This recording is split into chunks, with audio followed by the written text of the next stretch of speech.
ओम मुनित्रयं नमस्कृत्य दुक्तिः परिभाव्य च वैयाकरणसिद्धान्तकौमुदीयं विरच्यते। नमः सर्वेभ्यः श्रोतृभ्यः। अस्माभिः गतपाठे यत् पठितं तद् एकवारं स्मरामः। वयं वैयाकरणसिद्धान्तकौमुदी इत्याख्यस्य ग्रन्थस्य तत्र समासे तत्पुरुषसमासप्रकरणं पठन्तः स्मः। प्रकरणस्यास्य अस्माकं क्रमे तत्र नवमः पाठः गतपाठः प्रवृत्तः। अस्मिन् नवमे पाठे तत्र सर्वादौ तावत् दिक्सङ्ख्ये समुज्ञायाम् इति सूत्रगतः विचारः अस्माभिः कृतः। गतपाठे अस्य अर्थादिकं सर्वं विचारितं। गते पाठे तावत् तत्र उदाहरणानि दृष्टानि। पूर्वेषु कामशमी इति सप्तर्षयः इति। उत्तरावृक्षा अत्र संज्ञा नास्ति इति कृत्वा समासोऽपि न भवति। पञ्चब्राह्मणाः इत्यत्रापि। ततः तद्धितार्थोत्तरपदसमाहारे च इति सूत्रं पठितं। तद्धितार्थे विषये उत्तरपदे च परतः समाहारे च वाच्ये दिक्सङ्ख्ये प्राग्वद्वा इति सूत्रस्य अस्य उदाहरणानि अर्थः दृष्टः। क्रमशः उदाहरणानि दृष्टानि। पूर्वस्यां शालायां भवः पौरुषालः। तत्र समासे कृते दिक्पूर्वपदादसंज्ञायाञः इति ज्ञः भवति, तद्धितप्रत्ययः एषः। ततः सर्वनाम्नो वृत्तिमात्रे पुंवदभावः इति वार्तिकं पठितं। तत्र पूर्वा अपरा इत्यादीनां पुंवदभावद्वारा टापः निवृत्तिः भवति। पूर्व अपरा इत्येव लभ्यते।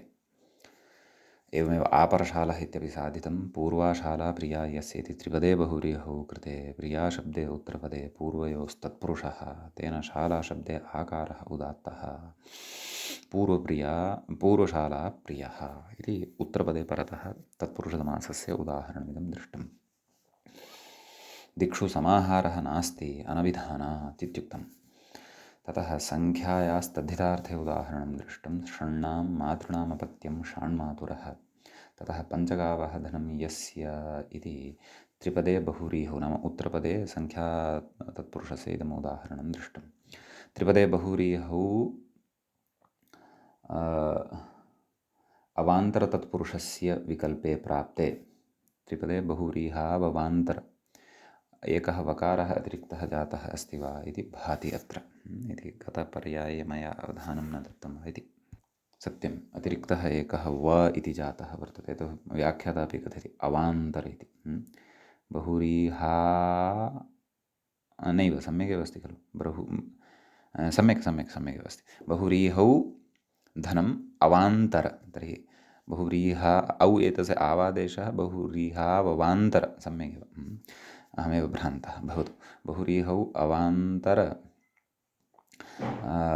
तत्पुरुषस्य विकल्पे प्राप्ते।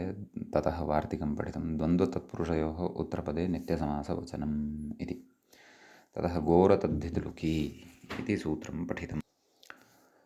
गोरतद्धितलुकी इति सूत्रस्य अर्थः दृष्टः। गोन्तात् तत्पुरुषात् टच् स्यात् समासान्तः न तद्धितलुकी पञ्चकपदनः पञ्चानां गवानां समाहारः इत्यत्र पञ्चगवम् इति च साधितं। तदर्थं कानिचन सूत्राणि पठितानि। सङ्ख्यापूर्वो द्विगुः तद्धितार्थ इत्यत्र उक्तस्त्रिविधः सङ्ख्यापूर्वः द्विगुः स्यात् इति तस्य अर्थः दृष्टः। ततः द्विगुरेकवचनं द्विगुर्थः समाहारः एकवत् स्यात् इति अर्थः दृष्टः। स नपुंसकम् इत्यनेन नपुंसकत्वं भवति, पञ्चगवम् इति रूपं सिद्धं भवति इति पठितं। ततः कुत्सितानि कुत्सनैः इति सूत्रं पठितं। कुत्स्यमानानि कुत्सनैः सह समस्यन्ते तत्पुरुषसमासः भवति इति अर्थः दृष्टः। वैयाकरणखसूचिः मीमांसकदुर्धूटः इति उदाहरणद्वयं दृष्टं। ततः पापाणके कुत्सितैः इति अत्र नाम सूत्रस्य नाम पापशब्दः अणकशब्दश्च कुत्सितवाचकेन शब्देन सह समस्यते। पूर्वसूत्रापवादः इदं सूत्रं भवति। ततः पापनापितः अणककुलालः इति रूपद्वयं दृष्टं। तदनन्तरम् उपमानानि सामान्यवचनैः इति सूत्रम् अस्माभिः पठितुम् आरब्धम्।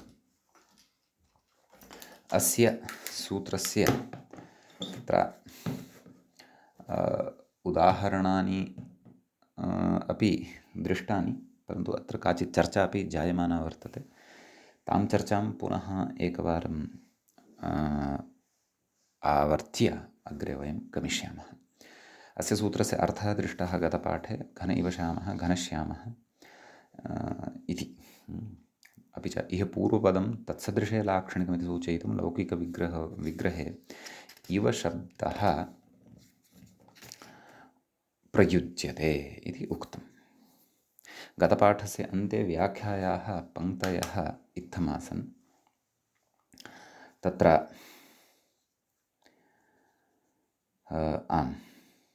नन्विह घन इव श्याम इति विग्रहे घनशब्दस्य श्यामशब्दस्य च एकार्थवृत्तिलक्षणसामानाधिकरण्याभावात् कथमिह समासः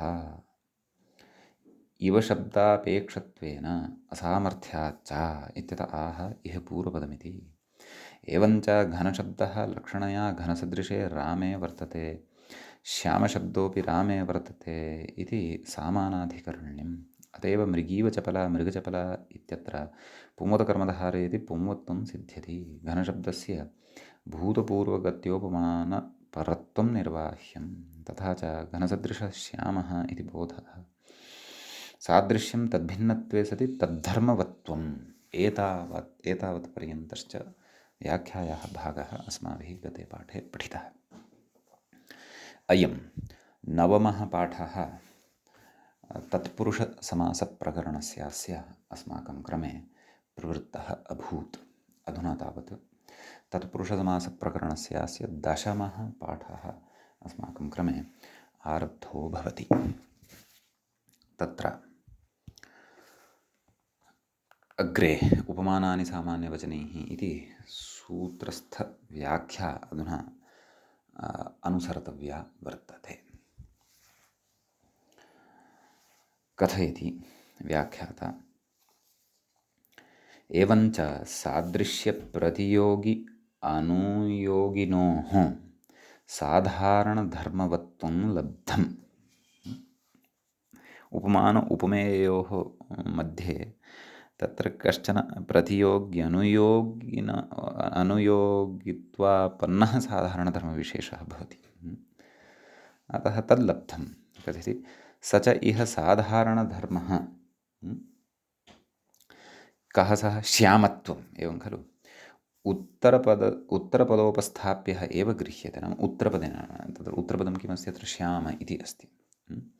तेन उपस्थाप्यः एव गृह्यते सन्निहितत्वात्। तथा च घनगतश्यामत्वसदृशश्यामत्ववान्, नाम घनगतश्यामत्वं यद् वर्तते, नाम घने यत् श्यामत्वं वर्तते, तत्सदृशश्यामत्ववान्, नाम तत्सदृशश्यामत्ववान् यः वर्तते सः घनश्यामः। कः? रामादिः कश्चन इति बोधपर्यवसानं। नाम एतादृशबोधः अत्र जायते इति भावः। समीचीनम्। अग्रे कश्चन विचारः उच्यमानः अस्ति। कथयति। ननु विशेषणसमासेन सिद्धे किमर्थमिदं सूत्रम् इत्यत आह पूर्वनिपातनियमार्थं सूत्रं मूले उक्तं खलु। कथयति। अन्यथा उभयोः अपि गुणवचनतया विशेषणविशेष्यभावे कामचारात् खञ्जकुब्जः कुब्जखञ्जः इतिवत् अनियमः स्यात् इति भावः। उभयोः यस्य कस्यापि, नाम उभयोः विशेषणत्वेन परिगणनम् अस्ति इति कृत्वा अथवा भानम् अस्ति इति कृत्वा कस्यचिदपि पूर्वनिपातः स्यात्। तर्हि खञ्जकुब्जः कुब्जखञ्जः इति वयं यथा प्रयुञ्ज्महे तद्वत् श्यामघनः घनश्यामः इति प्रयोगः स्यात्। सः तु प्रयोगः अत्र नापेक्षितः। घनश्यामः इति तत्र उपमानवाचकस्य एव तत्र पूर्वनिपातः अपेक्षितः इत्येतदर्थं प्रकृते तत्र सूत्रारम्भः कृतः वर्तते इति सूत्रस्य प्रयोजनं नितान्तम् अस्त्येव। सम्यक्। ततः आम् एतत् सूत्रगतः एतावानेव विशेषो भवति। इदानीम् अग्रिमं सूत्रम् अस्माभिः पठनीयं वर्तते। तच्च वर्तते एवम्। उपमिदं व्याख्यात्रा इङ्गितं कृतम् उपमिदं सूत्रमूले वर्तते उपमिदं व्याघ्रादिभिः सामान्या प्रयोगे इति। तत्र उपमितम् इति प्रथमान्तं भवति, व्याघ्रादिभिः तृतीयान्तं भवति, तृतीयविभक्तेः बहुवचनान्तं भवति, सामान्या प्रयोगे इति सप्तम्यन्तं भवति। तत्र विग्रहः द्रष्टव्यः व्याघ्रादिभिः इत्यत्र। व्याघ्रः आदिः येषां ते व्याघ्रादयः तैः व्याघ्रादिभिः सम्यक् न प्रयोगः अप्रयोगः, सामान्यस्य अप्रयोगः सामान्याप्रयोगः, तस्मिन् सामान्याप्रयोगे इति इदं च सप्तम्यन्तम् अत्र इत्थं विगृह्यम्। सुप् सह सुपा समासः तत्पुरुषः विभाषा समानाधिकरणेन इति इमानि अनुवृत्तिपदानि अत्र लभ्यन्ते। व्याख्याता कथयति प्राग्वदिति मूले सूत्रार्थः द्रष्टव्यः। कथयति उपमेयं व्याघ्रादिभिः सह प्राग्वत् साधारणधर्मस्य अप्रयोगे सति चन्द्र इव मुखं। गतपाठे अस्माभिः उपमानविषये ज्ञातं खलु। इदं सरलतया उपमानोपमेयविषये अपि ज्ञातुं शक्यते। चन्द्र इव मुखं, तत्र चन्द्रं भवति उपमानं, मुखं भवति उपमेयं। येन सादृश्यमादाय अस्माभिः उपमा क्रियमाणा भवति तत् उपमानं, यन्निमित्तीकृत्य उपमा क्रियमाणा भवति तद् उपमेयं। मुखम् अस्ति, सुन्दरम् अस्ति, चन्द्रसदृशम् अस्ति, अतः मुखम् उपमेयं भवति। चन्द्रः तु उपमानं भवति। घन इव श्यामः इत्यत्र घनः उपमानं। तत्र उपमेयः नास्ति। उपमेयः तु कश्चन अन्यः, रामः अथवा देवदत्तः। साधारणधर्मः तत्र उभयत्र यः वर्तते सः श्यामः इति एतत् विषयत्रितयस्य स्पष्टता अस्य सूत्रस्य अवगमनाय कर्तव्या। एतेन नाम गतसूत्रे उपमानमेव ज्ञातं खलु। इदानीम् उपमेयः अपि, उपमानमपि पुरतः स्थापनीयम्, उपमेयमपि स्थापनीयं। साधारणधर्मः यः गतसूत्रे दृष्टः सः साधारणधर्मः अपि बुद्धौ अत्र स्थापनीयः। ततः अस्य सूत्रस्य स्पष्टता भवति। इदानीं सूत्रार्थः अवलोक्यताम्। किम्? उपमेयम्, उपमितम् अर्थात् उपमेयम्, उपमितम् इति सूत्रस्थपदात् उपमेयम् इत्यर्थः लब्धः। उपमेयं व्याघ्रादिभिः सह प्राग्वत्, नाम व्याघ्रादिगणः एकः वर्तते। तत्र केचन शब्दाः पठिताः, तद्गणस्थाः शब्दाः के वर्तन्ते तं गणपाठमपि वयं पठिष्यामः। तत्र व्याघ्रादि नाम उपमेयं यद् वर्तते, उपमेयवाचकः यः शब्दः वर्तते सः व्याघ्रादिगणे पठितैः शब्दैः सह समस्यते। सम्यक्। अपि च सः तत्र तत्पुरुषसमासः भवति। परन्तु किमुक्तं सामान्यप्रयोगे, पूर्वं तु किमुक्तं सामान्य तत्र सामान्यवचनैः इति पूर्वमुक्तम्। इदानीम् अत्र सामान्य अप्रयोग, नाम सामान्यस्य अप्रयोगे सत्येव इदम् इति अत्र अवधानं नूनमेव अस्माभिः कर्तव्यम्।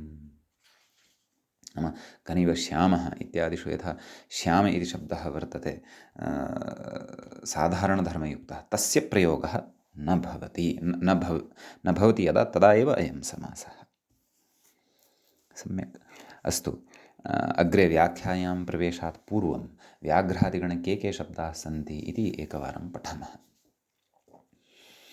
व्याघ्र, सिंह, ऋक्ष, ऋषभ, चन्दन, वृक, वृष, वराह, हस्तिन्, तरु, कुञ्जर, रुरु, पृषत्, पुण्डरीक, पलाश, कितवा आकृतिगणम् इदं वर्तते। तस्मात् मुखपद्मं, मुखकमलं, करकिसलयं, पार्थिवचन्द्रः इत्यादीनि रूपाणि अपि कैश्चित् साध्यन्ते। अस्तु, तत्र मूले अपि वक्ष्यते यत् व्याघ्रादिः आकृतिगणः वर्तते इति। सम्यक् कथयति, समानाधिकरणैः समस्यते सः तत्पुरुषः इत्यर्थः। नाम प्राग्वत् इत्युक्तं खलु मूले। कोऽर्थः तस्य? नाम समानाधिकरणैः समस्यते सः तत्पुरुषः भवति, अथवा समानाधिकरणेन समस्यते इत्यपि वक्तुं शक्यते। कथयति, अत्र उपमितस्य नित्यम् उपमानाकाङ्क्षत्वात् उपमानभूतव्याघ्रादिभिः इत्यर्थसिद्धम्। एवं खलु, नाम व्याघ्रादयः उपमानभूताः अत्र वर्तन्ते इति भावः। व्याघ्रादिगणे पठिताः शब्दाः इति भावः। एवं खलु। कथयति अग्रे, ननु विशेषणसमासेनैव सिद्धे किमर्थमिदं सूत्रम् इत्यतः आह। नाम विशेषणं विशेषेण बहुलम् एतेनैव खलु सिद्धिः शक्या। तर्हि इदं सूत्रं कुतः, किमर्थम् इत्यतः अतः कथयति किं, विशेष्यस्येति। मूले पश्यन्तु, विशेष्यस्य निपातार्थं सूत्रं, विशेष्यस्य पूर्वनिपातः भवतु तदर्थमिदं सूत्रं वर्तते इति भावः। सम्यक्। अग्रे कथयति, उपमानोपमेय समभिव्याहारे उपमानस्य एव विशेषणत्वात् पूर्वनिपाते प्राप्ते विशेष्यस्य पूर्वनिपातनार्थमिदम् इत्यर्थः। पुरुषव्याघ्रः इति उदाहरणं, पुरुषव्याघ्रः, तस्य विग्रहम् अपि प्रस्तौति। किं, पुरुषो व्याघ्र इति विग्रहः, पुरुषः व्याघ्रः इव। कथयति, अत्र सादृश्योपपादकः शौर्यात्मकः साधारणधर्मः सः इह नोपात्तः भवति, नोपात्तः इति भवति समासः। यथा पूर्वं घन इव श्यामः, तत्र श्यामः इति साधारणधर्मः। अत्र व्याघ्र इव शूरः, शूरः इति साधारणधर्मः भवति। सः नोपात्तः, नाम सः न गृह्यते अथवा न पठ्यते अथवा न उच्यते, न उच्चार्यते, न प्रयुज्यते वा, अतः अयं समासः भवति। यदि तु तस्य प्रयोगः स्यात् तर्हि अयं समासो न भवति इत्यपि स्मर्तव्यम्। पुरुषो व्याघ्रिवशूर इति तत्र प्रत्युदाहरणं दत्तं, परन्तु ततः पूर्वम् एकम् उदाहरणमस्ति मूले, नृसोमः। कथं विग्रहः? न सोम इव, नानरौ नरः, नृ इत्यस्य प्रथमाविभक्तेः एकवचने किं, न सोम इव। सम्यक्, नृसोमः इति खलु उच्यते। अतः तत्र एवं रीत्या समन्वयनं कर्तव्यं भवति। नाम एतद् द्वितीयम् उदाहरणं दृष्टं। ततः कथयति, व्याघ्रादिराकृतिगणः, नाम आकृतिगणः अस्ति, अत्र अन्येपि शब्दाः प्रयोगमनुसृत्य अन्तर्भावयितुं शक्याः इति। अग्रे कथयति, शौर्येण तदेव पुरुषो व्याघ्र इव शूरिति इति प्रत्युदाहरणमस्ति, मूले द्रष्टव्यं। किमुक्तं? सामान्याप्रयोगे किं, पुरुषो व्याघ्र इव शूरः। कथयति, शौर्येण व्याघ्रसदृशमिति यावत् कथयति। अत्र शौर्यस्य उपमानोपमेयसाधारणधर्मस्य प्रयोगात् न समासः इति भावः, समासो न भवति इति उच्यते। यत् शूरः इति, यथा गतसूत्रे श्यामः इति सामान्यवचनस्य प्रयोगः कृतः, तद्वत् प्रकृतेपि शूर् इति वचनस्य अथवा सामान्यधर्मवाचकस्य शब्दस्य प्रयोगः कृतः वर्तते इति कृत्वा अत्र समासो न भवति। पुरुषव्याघ्रशूरः इति वक्तुं नैव शक्यते। इदानीम् अतिरिक्तः कश्चन प्रयोगः, कैयटप्रयोगः अत्र उच्यमानः अस्ति। भाष्याब्धिः क्वातिगम्भीरः इति कैयटप्रयोगस्तु मयूरव्यंसकादित्वात् समाधेयः। भाष्यम् एव अब्धिः इति रूपकं वा? भाष्याब्धिः, भाष्यम् अब्धिः इव। एवं खलु, यथा कैयटस्य मङ्गलाचरणमस्ति इदं। कैयटस्य आरम्भात् पूर्वं, व्याख्यारम्भात् पूर्वं श्लोकः अस्ति। मङ्गलश्लोकेषु अन्यतमः श्लोकः एषः। भाष्याब्धिः नाम तत्र कथं, भाष्यः अब्धिः इव, समुद्र इव, परन्तु अत्र सामान्यवचनस्य प्रयोगः अस्ति। कः? गम्भीरः इति। अतः समासः न स्यात्, भाष्याब्धिः इति समासः न स्यात्। अतः उच्यते मयूरव्यंसकादित्वात् समाधेयः अयं समासः। ततः भाष्यम् एव अब्धिः इति रूपकं वा, नाम एवं प्रकारान्तरेण वा अत्र अर्थः रूपकद्वारा अवगन्तव्यः। कथयति न च पुरुषशब्दस्य शूरशब्दसापेक्षत्वात् असामर्थ्यादेव अत्र समासस्य न प्रवृत्तिः क्व पुरुषव्याघ्र इत्यादिषु। अतः सामान्याप्रयोगे इति व्यर्थमिति वाच्यम्। अतः सामान्याप्रयोगे इति न वक्तव्यमेव इति न वक्तव्यं। समस्यमानेषु अप्रधानस्य एव हि सापेक्षत्वं सामर्थ्यविघातकं न तु प्रधानस्य। तथा च अत्र पुरुषस्य प्रधानतया तस्य शूरापेक्षत्वेपि अस्त्येव सामर्थ्यं व्याघ्रित्यनेन समासाय सामर्थ्यम् अस्ति एव इति भावः। समासप्रवृत्तेः तन्निवृत्त्यर्थं सामान्याप्रयोग इति वचनम्। इदमेव प्रधानस्य सापेक्षत्वेपि न सामर्थ्यविघातकत्वम् इति ज्ञापयति। तेन राजपुरुषः सुन्दरः इत्यादौ समासः सिद्धो भवति इति भाष्ये स्पष्टम् इति उद्ग्रन्थस्थाः केचन विचाराः अत्र उपस्थापिताः। यथामति पुनः पुनः पठित्वा अवगन्तुं यत्नः शक्यः कर्तुम् इति। उपमितं व्याघ्रादिसामान्याप्रयोग इति सूत्रगतः कश्चन विशेषः भवति। इदानीम् अग्रिमं सूत्रं पठामः। अग्रे सूत्रं वर्तते विशेषणं विशेष्येण बहुलम् इति। अत्र विशेषणम् इति प्रथमान्तं पदं भवति, प्रथमाविभक्तेः एकवचनान्तं भवति। विशेष्येण इति तृतीयान्तं भवति, तृतीयाविभक्तेः एकवचनान्तं भवति। बहुलम् इति प्रथमान्तं भवति। सम्यक् कथयति। अत्र किं किम् अनुवर्तते इति पश्यामः आदौ। आम्, प्रकृते तद् सुप् सः सुपा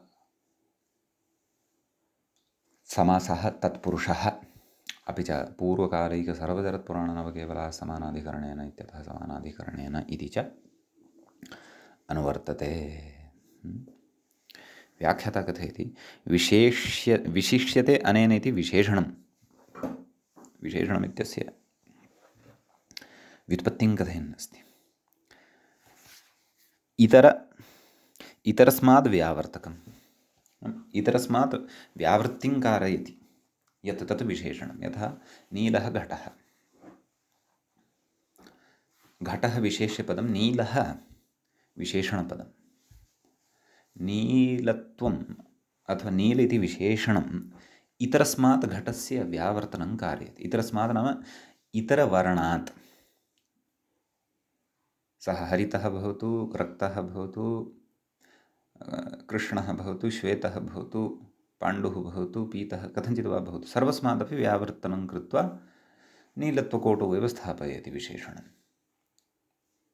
अतः विशेषणम् इतरव्यावर्तकत्वं भजते इति विशेषणस्य लक्षणं भवति। सरलतया बोधितवान्। अग्रे कथयति व्यावर्त्यन्तु विशेष्यं भिन्नत्वेन ज्ञायमानं। व्यावर्त्यं यद् भवति विशेष्यं तद् भिन्नत्वेन ज्ञायमानं भवति। सम्यक्। यथा नीलः घटः इत्यादिषु घटः। सम्यक्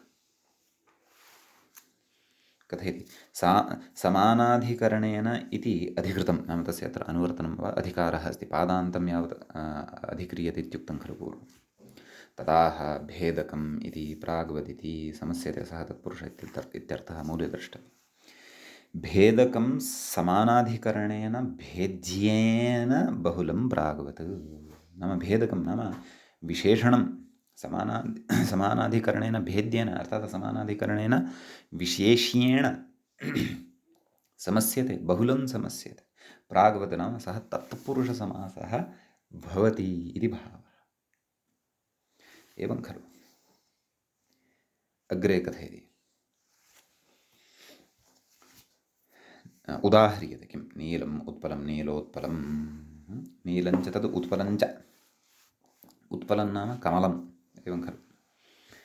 व्याख्याता कथयति नीलपदं तावत् उत्पलम् अनीलात् उत्पलात् व्यावर्तयति, नाम तथा भिन्नं करोति। विशेषणसमर्पकं किं नीलपदं तस्य उत्पलपदेन विशेष्यसमर्पकेण समासः एवं खलु।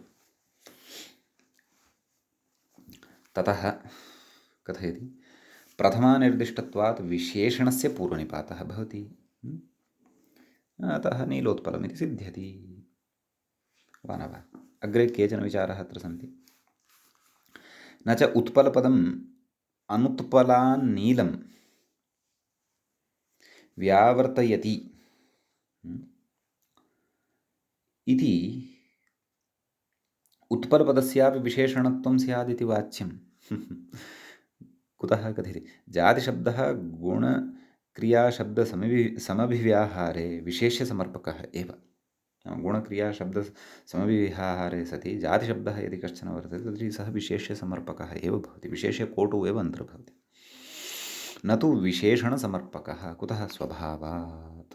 यथा नीलोत्पलं पाचकब्राह्मणः इति अग्रे कथयति गुणशब्दयोः समभिव्याहारे यत्र द्वयमपि गुणशब्दत्वं भजते विशेषणविशेष्यभावस्य न नियमः, तत्र नियमः न भवति। यथा खञ्जकुब्जः कुब्जखञ्जः कथञ्चिदपि शक्यते। क्रियाशब्दयोः अपि अनियमः। पाचकपाठकः उभयत्रापि क्रियाशब्दौ स्तः, अतः पाचकपाठकः पाठकपाचकः इति भवति। तथा गुणक्रियाशब्दयोः अपि अनियमः। एकः गुणशब्दः वर्तते, अपरः क्रियाशब्दः वर्तते, तत्रापि अनियमः। यथा खञ्जपाचकः, अत्र खञ्जशब्दः गुणशब्दः वर्तते, पाचकशब्दः क्रियाशब्दः वर्तते, अत्रापि अनियमः भवति। खञ्जपाचकः पाचकखञ्जः इति भाष्ये स्पष्टं।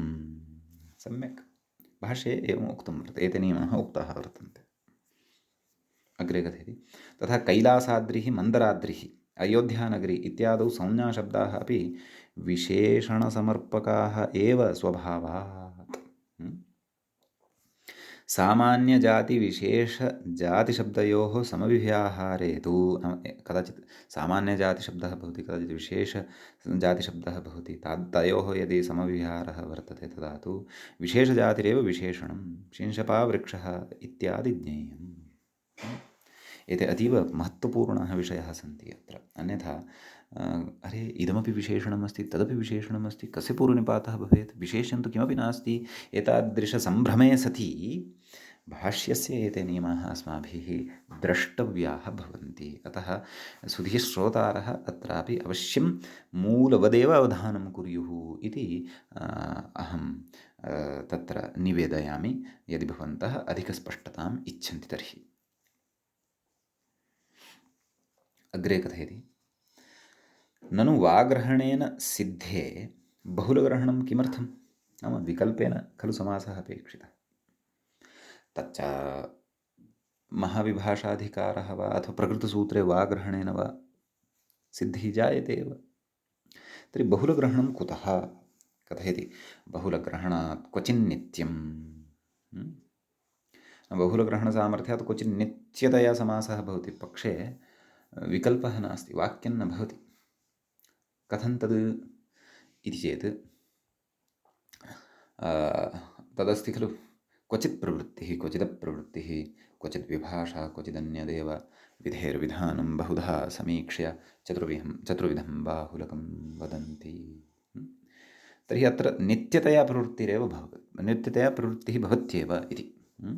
क्व कृष्णश्चासौ सर्पः कृष्णसर्पः कथयति व्याख्याता पूर्वादयः समानाधिकरणेन समस्यन्ते। नैव एतत्तु अग्रिमं सूत्रमारब्धम्। अतः एतत् सूत्रगतः एतावान् विशेषः अत्र भवति। समीचीनम्। इदानीम् अग्रिमं सूत्रं वयं पठामः। अग्रे सूत्रं वर्तते, व्याख्याता इङ्गितं करोति पूर्वापर। मूले पश्यामश्चेत् प्रथमचर्मजघन्यसमानमध्यमध्यमवीराश्च इति भवति। अत्र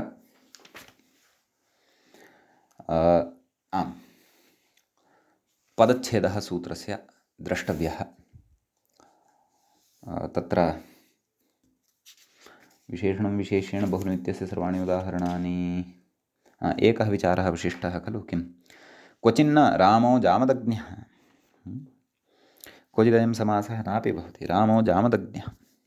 जामदग्न्यः इति विशेषणं रामः विशेष्यं जामदग्न्यरामः इति न भवति। अतः एतत् सर्वं बहुलग्रहणं पुरस्कृत्य एव भवति इति अत्र अस्माभिः स्पष्टता स्थापनीया बुद्धौ। सम्यक् भवतु। ततः अस्माभिः अग्रिमं सूत्रम् आरब्धं वर्तते। पूर्वापरप्रथमचरमजघन्यसमानमध्यमध्यमवीराश्च। अत्र पूर्वापरप्रथमचरम जघन्यसमानमध्यमध्यमवीराः इति प्रथमान्तं भवति। प्रथमाविभक्तेः बहुवचनान्तं भवति। च इति अव्ययपदं भवति। कथं विग्रहः इति चेत् पूर्वश्च अपरश्च प्रथमश्च चरमश्च जघन्यश्च समानश्च मध्यश्च मध्यमश्च वीरश्च पूर्वापरप्रथमचरमजघन्यसमानमध्यमध्यमवीराश्च वीराः इति इतरेतरयोगद्वन्द्वसमासः अत्र भवति। सुप् सः सुपा समासः तत्पुरुषः विभाषा विशेषणं विशेषेण बहुलमित्यतः विशेषणं विशेषेण इति समग्रमपि सूत्रमनुवर्तते। अस्तु, व्याख्यातारं पश्यामः। पूर्वादयः समानाधिकरणेन समस्यन्ते इत्यर्थः। समानाधिकरणेन इत्यपि आयात्येव खलु। कथयति विशेषणसमासेनैव सिद्धे किमर्थमिदमित्यत आह पूर्वनिपातनार्थमिदं। नाम एतेषां शब्दानां पूर्वनिपातः भवतु, एते पूर्वमेव एतेषां प्रयोगः भवतु, पश्चान्न भवतु, एतदर्थमिदं सूत्रम् इति भावः। सम्यक् उदाहरणानि प्रस्तूयन्ते। पूर्ववैयाकरणः व्याख्यातरानोक्तम् उदाहरणं परन्तु अस्माभिः द्रष्टव्यम्। पूर्वश्चासौ वैयाकरणश्च पूर्ववैयाकरणः। सम्यक्। ततः पूर्वापर अस्ति खलु, तस्य पूर्ववैयाकरणः सत्यं मूले दत्तमस्ति। अपरशब्दमादाय उदाहरणं कथयति अपराध्यापकः। अपरश्चासौ अध्यापकश्च अपराध्यापकः। अत्र व्याख्याता कथयति बहुलग्रहणानुवृत्त्या पाचकादिक्रियाशब्दैः पूर्वादि नाम येषां न समासः इति समर्थसूत्रभाष्ये स्थितं भवतु। कथयति ततश्च अपराध्यापकः इति उदाहरणम् उपेक्ष्यम् एवं खलु। अतः अत्र काशिकायां तु अपरपुरुषः इति उदाहरणं प्रदत्तं वर्तते। सम्यक् तत् प्रतीयते। नाम दीक्षितेन अपराध्यापकः इति उदाहरणं सम्यक् न दत्तम्। अपरपुरुषः इत्यादिकं किमपि दातव्यमासीत्। अध्यापकः इति क्रियावाचकशब्दः वर्तते खलु। अतः अयं दीक्षितेन प्रमादः आचरितः, भाष्यं सम्यक् न पठितम् इति अहं न, व्याख्याता कथयन्नस्ति उपेक्ष्यं न, तत्र उपेक्षा एव कर्तव्या इति। यद्यपि दीक्षितानुयायिनाम् अथवा दीक्षितानामपि तत्र युक्तयः स्युः एतत् साधनाय, तथापि एवं व्याख्याता कथयन्नस्ति। भवतु। कथयति अपरमीमांसक इत्युदाहरणमुचितम् इति कथयति। अस्तु, काशिकायाम् अपरपुरुषः इत्यस्ति, तदपि उचितमिति भाति मम। अस्तु, अत्र एकं वार्तिकम् अपरस्यार्धे पश्च भावो वक्तव्यः। कोऽर्थः अस्य वार्तिकस्य इति चेत् तत्र अपरस्य अर्धे नाम अपरस्य तत्र नाम अर्धशब्दः यदा परतः भवति तदा अपर इति शब्दस्य स्थाने पश्च इति आदेशः वक्तव्यः इति भावः। व्याख्याता कथयति पश्चात् इति सूत्रभाष्ये इदं वार्तिकं स्थितं। सूत्रमस्ति एकं पश्चात्। तर्हि किं साध्यते? उदाहरणम् अपरश्चासौ अर्धश्च पश्चार्थः। अपर इत्यस्य स्थाने पश्च इति आदेशः भवति, पश्चार्थः इति प्रयोगः तत्र साध्यते। अपरः अर्धभागः इति भावः। प्रथमः अर्धभागः कश्चन यदि अस्ति तर्हि अपरः अर्धभागः कश्चन यदि अस्ति तत्कृते उच्यते किं? पश्चार्थः। सम्यक्। अग्रिमः शब्दः कः अस्ति सूत्रे? पूर्वापरप्रथम तस्य उदाहरणं मूलेन दत्तं व्याख्यातरौ उच्यमानमस्ति प्रथमवैयाकरणः। अग्रिमः शब्दः चरमवैयाकरणः। प्रथमचर्म तदनन्तरं जघन्यसमान इत्यपि पदद्वयमस्ति खलु। तर्हि जघन्यशब्दस्य उदाहरणं कथं? जघन्यपुरुषः इति वक्तुं शक्यते। मध्यशब्देन समासे सति मध्यपुरुषः, मध्यम इत्यस्य मध्यमपुरुषः, वीर इत्यस्य वीरपुरुषः। सम्यक् इमानि उदाहरणानि शक्यन्ते। तानि व्याख्यात्रापि दत्तानि सन्ति वा इति। मध्याह्नः मध्याह्नः नाम मध्यशब्दात् म प्रत्ययः भवति चेत् मध्यमशब्दः सिद्धः भवति इति भावः। मध्यमवैयाकरणः, वीरवैयाकरणः। एवमेव अन्यानि उदाहरणानि अत्र सर्वाणि ज्ञातुं शक्यन्ते। भवतु, अत्र कश्चन विचारः अस्ति। व्याख्याता कथयति आक्षिपति कथमेकवीर। मूले पश्यन्तु, कथम एकवीरः कथयति हि यतः। तत्र मूले समाधानमुक्तं खलु, पूर्वकालैः सर्वचतुर्वर्णनवकेवलः समानाधिकरणेन इति बाधित्वा परत्वात् अनेन समासे वीरैकः इति स्यात्। एवं खलु, नाम एकवीरः इति कश्चन प्रयोगः अस्ति, तद्विषये इदमुच्यमानं वर्तते। वीरशब्दः अत्र पठितः खलु, अतः वीरैकः इति स्यात्, इति हि स्यात्। कथयति हि यतः अनेन प्रकृतसूत्रेण वीरशब्दस्य एकशब्देन समासे सति वीरशब्दस्य पूर्वनिपाते सति वीरैक इति स्यात्। अतः एकवीरः इति कथमित्यन्वयः, नाम एकवीरः इति प्रयोगः कथं प्रयुज्यते?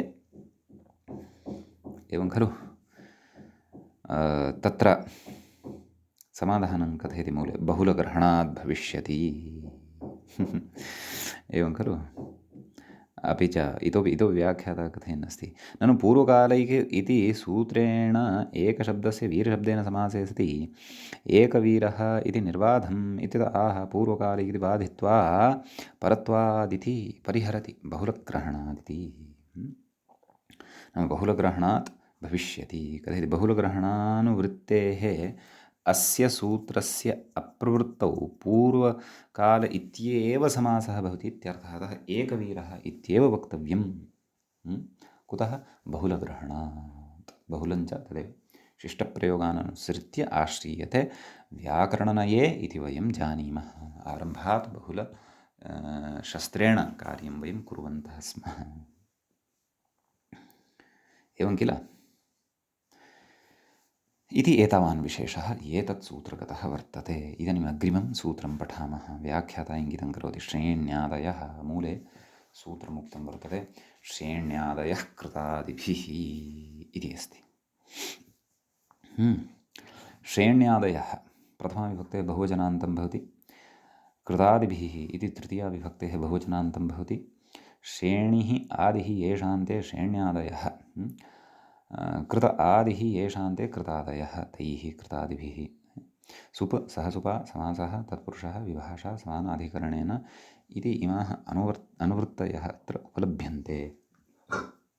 क्षन्तव्यः। सम्यक्। व्याख्याता कथयति श्रेण्यादयः कृतादिभिः समानाधिकरणैः समस्यन्ते, सः तत्पुरुषः इत्यर्थः। मूले उक्तं खलु। मूले तु उदाहरणमेव साक्षात् दत्तमस्ति। अस्तु, भवतु। नाम इतः पूर्वम् चर्चां कुर्यामः। ततः पूर्वम् उभयमपि गणं पश्यामः। नाम अत्र श्रेण्यादिः एकः गणः वर्तते, कृतादिः च अपरः गणः वर्तते। श्रेण्यादिगणे क्रमशः एते शब्दाः पठ्यन्ते।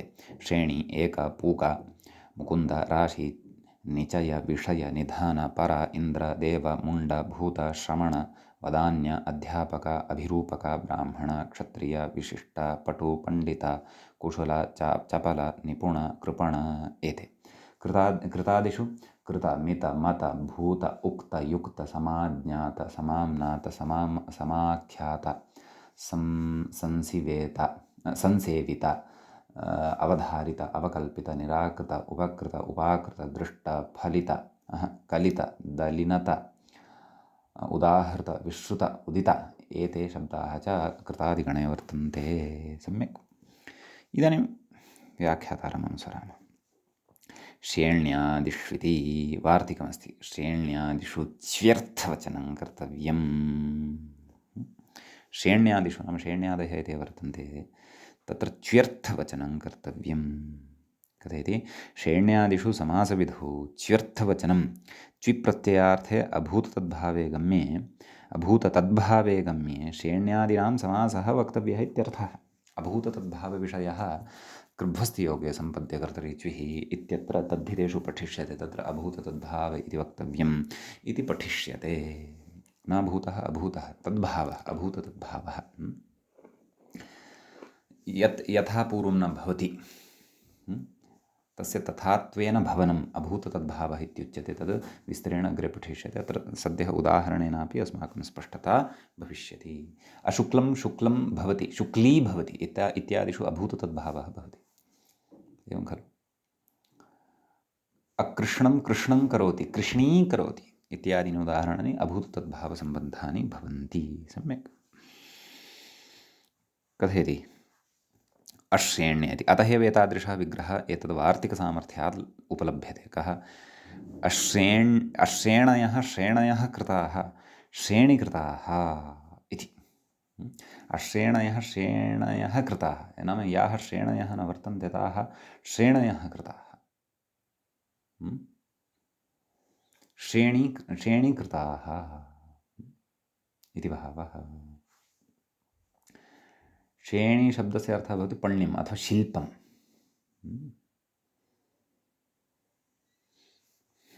कथयति पूर्वं शिल्पेन व्याख्यातबोधेन पूर्वं शिल्पेन पण्येन वा जीवितुं जीवितुम् असमर्थाः, इदानीं तु तेन जीवितुं समर्थाः कृताः इत्यर्थे समासे सति श्रेणीकृताः इति भवति इत्यर्थः।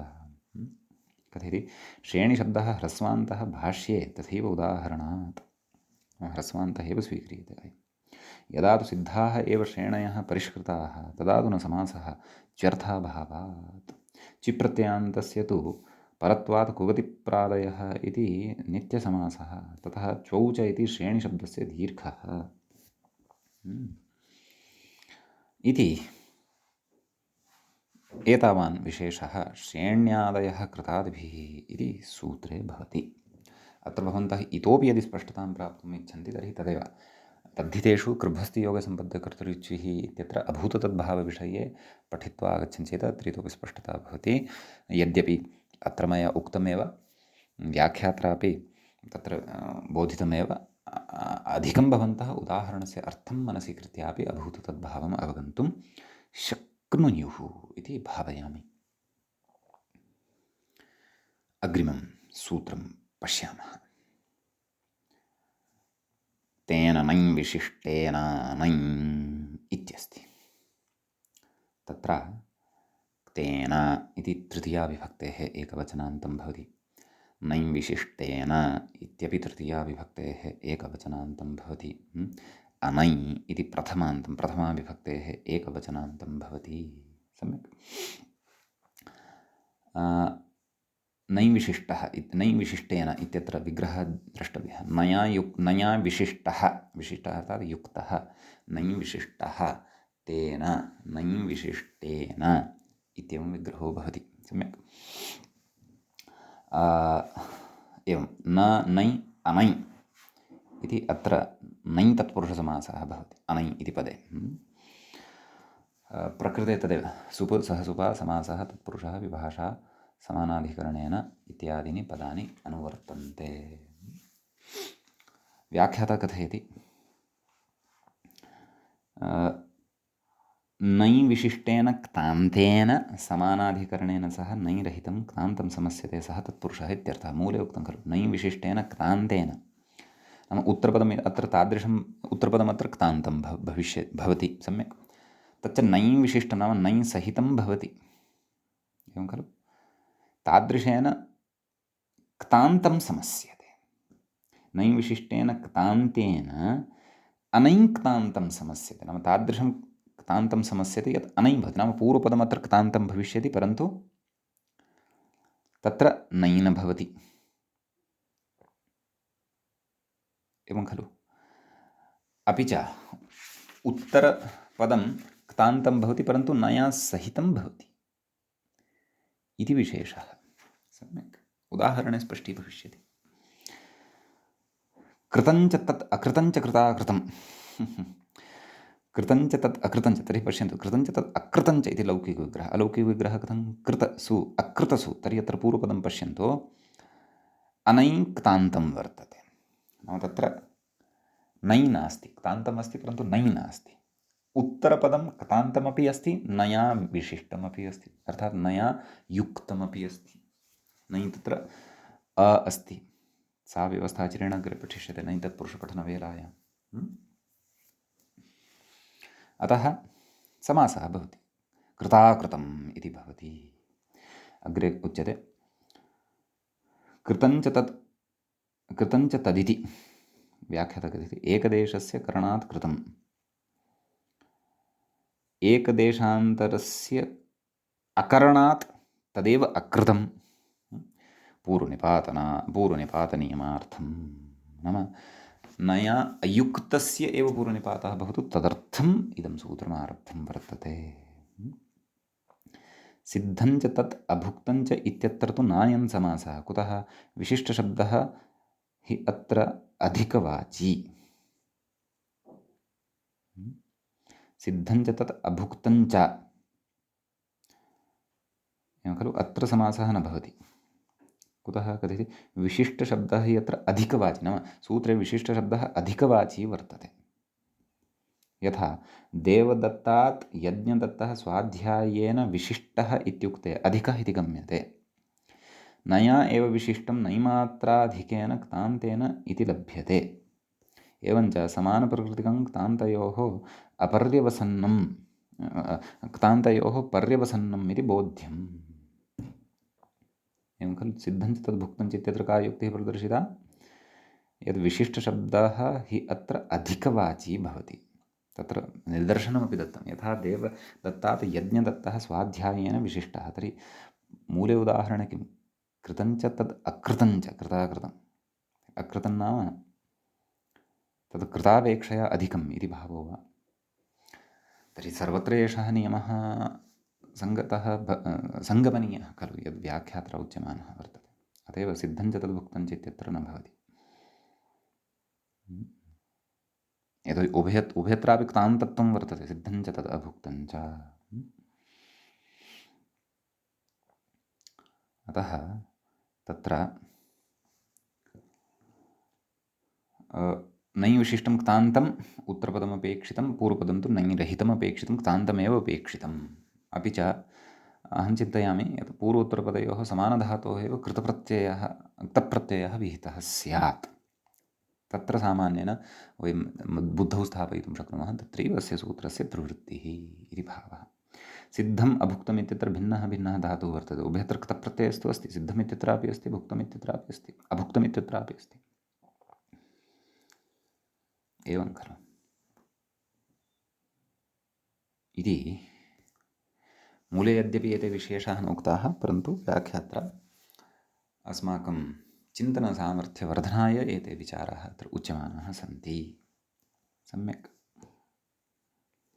ततः अग्रे उच्यते, वार्तिकमस्ति अत्र, शाकपार्थिवादीनामिति मूले द्रष्टव्यं। शाकपार्थिवादीनां सिद्धये उत्तरपदलोपस्योपसङ्ख्यानं। मुखनासिकावचनोनुनासिका वचनोनुनासिकः इत्यतः आरभ्य वयं शृण्वन्तः स्मः एतद् वार्तिकं मध्ये मध्ये। उत्तरपदलोपः एतेन वार्तिकेन विधीयते। कथयति, वर्णो वर्णेन इति सूत्रभाष्ये इदं वार्तिकं पठितम्। उदाह्रियते, शाकप्रियः पार्थिवः शाकपार्थिव इति। शाकप्रियः पार्थिवः कथयति, शाकः प्रियः यस्य सः शाकप्रियः इति आदौ बहुव्रीहिणा एतावत् पदं साध्यते। कथयति, वाप्रियस्य इति वार्तिकमस्ति, इति प्रियशब्दस्य परनिपातः अग्रे पठिष्यते। बहुव्रीहौ विकल्पेन भवति, नाम प्रियशब्दः पूर्वम् अपि निपात्यते, परन्तु प्रकृतोदाहरणलक्ष्यानुरोधेन प्रियशब्दः परतः निपात्यते। शाकप्रियः। ततः अग्रे प्रियश्चासौ पार्थिवश्च, सर्वां प्रक्रियां कथयन् अस्ति व्याख्याता। शाकप्रियश्चासौ पार्थिवश्च इति विग्रहे बहुव्रीहिगर्भः विशेषणसमासः। एवं खलु विशेषणं विशेषेण बहुलमिति। तत्र पूर्वखण्डे बहुव्रीहौ उत्तरपदस्य प्रियशब्दस्य लोपः केन शाकपार्थिवादीनां सिद्धये उत्तरपदलोपस्यो सङ्ख्यानम्। एवमेव देवब्राह्मणः, देवाः प्रियाः यस्य सः देवप्रियः, स चासौ नाम देवप्रियश्चासौ ब्राह्मणश्च देवब्राह्मणः। तत्र प्रियशब्दस्य लोपः भवति, तदेव कथयति अग्रे पूर्वपद उत्तरपदलोपः। देवपूजकः ब्राह्मणः इति वा विग्रहः, एवमपि कर्तुं शक्नुमः। कश्चन देवनिन्दकः ब्राह्मणः अस्ति चेत् देवनिन्दकः ब्राह्मणः इत्यपि वक्तुं शक्यते। तत् प्रसङ्गानुरोधेन उत्तरपदं किं तत्र भवेत् इति प्रयोक्तरि वर्तते। परन्तु प्रयोक्तरि अपि प्रसङ्गानुरोधेन वर्तते। कश्चन ब्राह्मणः वेदं निन्दति, नाम ब्राह्मणकुले सन्नपि वेदं निन्दति, देवान् निन्दति, तर्हि तत्र कश्चन कोपेन वदति, हे देवपूजकोऽसि, क्षन्तव्य देवब्राह्मणोऽसि, तर्हि तत्र तस्य कोपेन अवगन्तव्यम्, आम् देवनिन्दकः ब्राह्मणः इति एतेन विवक्षितम् अस्ति, अतः एव कोपः अस्ति। यदि तु देवपूजकः ब्राह्मणः देवब्राह्मणः इति अस्ति तर्हि तु कोपः एव न स्यात्, तर्हि तु सः सरलतया कथयेत्। अतः प्रसङ्गानुरोधेन प्रकरणानुरोधेन उत्तरपदलोपव्यवस्था ज्ञेया, नाम किं तत्र उत्तरपदमिति ऊहा कर्तव्या, एवमेव अन्यत्रापि इति एतावान् विशेषः एतत् सूत्रगतः भवति। इदानीं वयम् अग्रिमं सूत्रं पठामः। व्याख्याता इङ्गितं करोति, सन्महत्परम सूत्रमस्ति मूले, सन्महत्परमोत्तमोत्कृष्टाः पूज्यमानैः इति। सम्यक्, तत्र सन्महत्परमोत्तमोत्कृष्टाः इति प्रथमाविभक्तेः बहुवचनान्तं भवति, पूज्यमानैः इति तृतीयाविभक्तेः बहुवचनान्तं भवति। तत्र विग्रहः कर्तव्यः प्रथमपदस्य, सत् च महच्च परमश्च उत्तमश्च उत्कृष्टश्च, सन्महत्परमोत्तमोत्कृष्टाः प्रथमाविभक्तेः बहुवचनान्तमिदं भवति।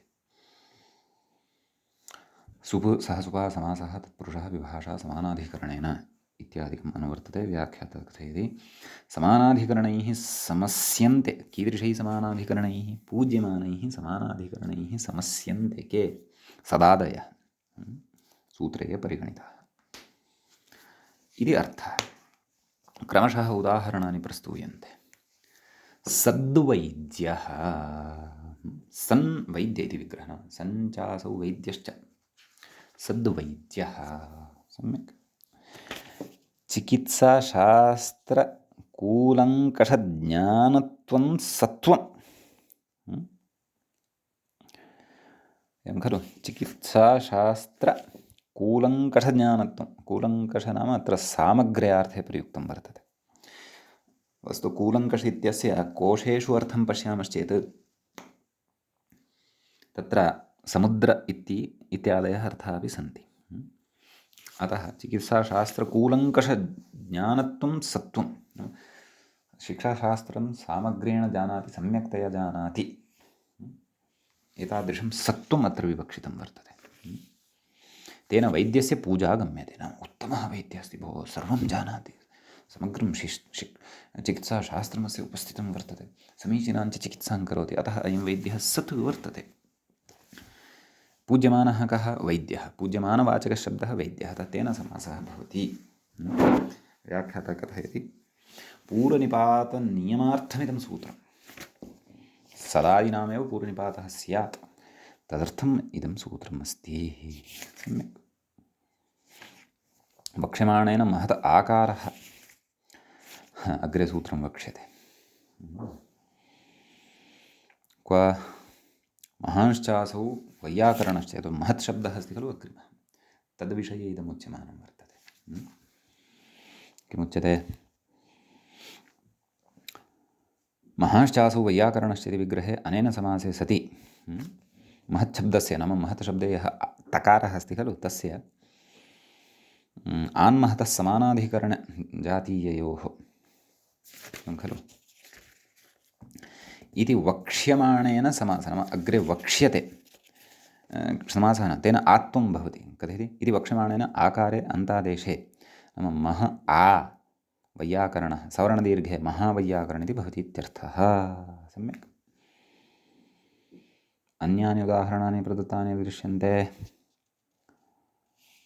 तत्र अन्यः शब्दः कः अस्ति परम इति शब्दः अपि अस्ति खलु अतः तत्सम्बद्धम् उदाहरणं किं स्यात् परमश्च असौ पुरुषश्च परमपुरुषः उत्तमश्च असौ पुरुषश्च उत्तमशब्दः अस्ति खलु अग्रे उत्तमपुरुषः उत्कृष्टश्च असौ पुरुषश्च उत्कृष्टपुरुषः इत्यादीनि अन्यानि अपि उदाहरणानि अत्र अवगन्तव्यानि अस्तु अग्रे कश्चन विचारः अत्र उच्यमानः वर्तते तं विचारम् अपि अत्र पठामः किमस्ति कथयति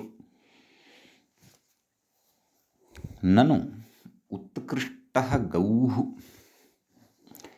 इत्यत्र उत्कृष्टशब्दस्य अतिशयवाचितया तेन गोः पूजावगमात् कथमिह समासो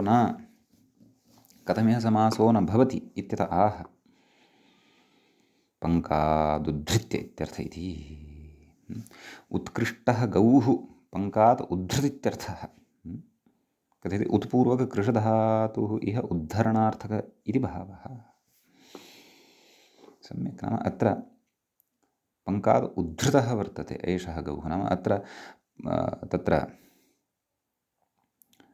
नाम पूजार्थः नास्ति भिन्नार्थोऽपि भवति अतः समासः न इति यदि पूजार्थः वर्तते उत्कृष्ट नाम अत्युत्तमार्थे उत्कृष्टशब्दः प्रयुक्तः वर्तते तदा समासः स्यादेव